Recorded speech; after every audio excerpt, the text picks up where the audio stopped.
What the Fed thinks about all of this will be top of mind tomorrow when Chair Powell meets the media following its decision on interest rates. The Wall Street Journal's Nick Timiraos joins us now with some insights. It's nice to welcome you to our program.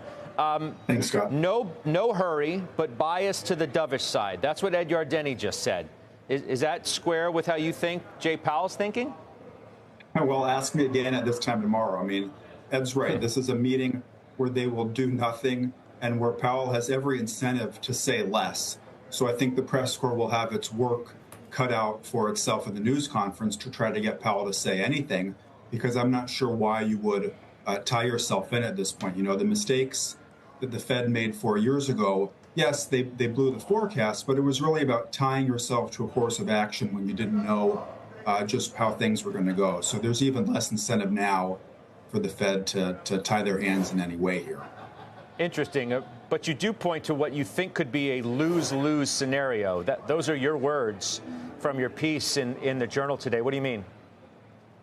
Well, it's lose-lose in that, you know, I compare it to a soccer goalie during a penalty kick. You have to choose, are you going to dive left and focus on downside risks to growth? Or are you going to dive right and focus on upside risks to inflation? A lot of people think that ultimately the Fed will focus on growth. The question, though, is when, and the when matters, right? I think the issue here is that the Fed is off the hook for being blamed for a recession. If we have a slowdown now, I think people are going to point their finger at the tariffs. But the issue for the Fed is still, do you want to be blamed for making the recession worse than it has to be, if inflation turns out not to be the thing that you have to worry about?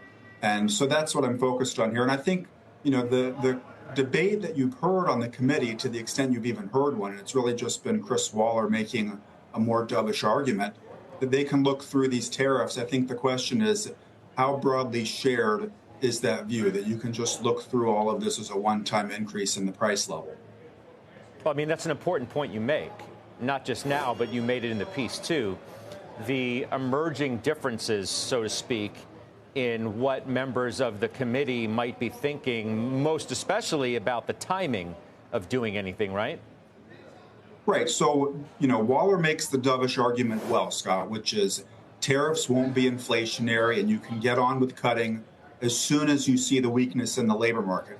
That's the dovish view. What is going to nourish higher prices here? It's not coming from 3.8% wage growth, cooling job demand, job vacancies down, labor openings down.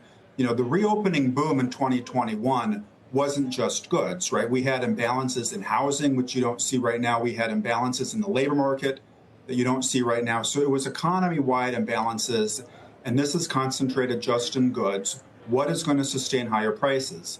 The hawkish case is that psychology matters here. We've just been through a period of higher inflation.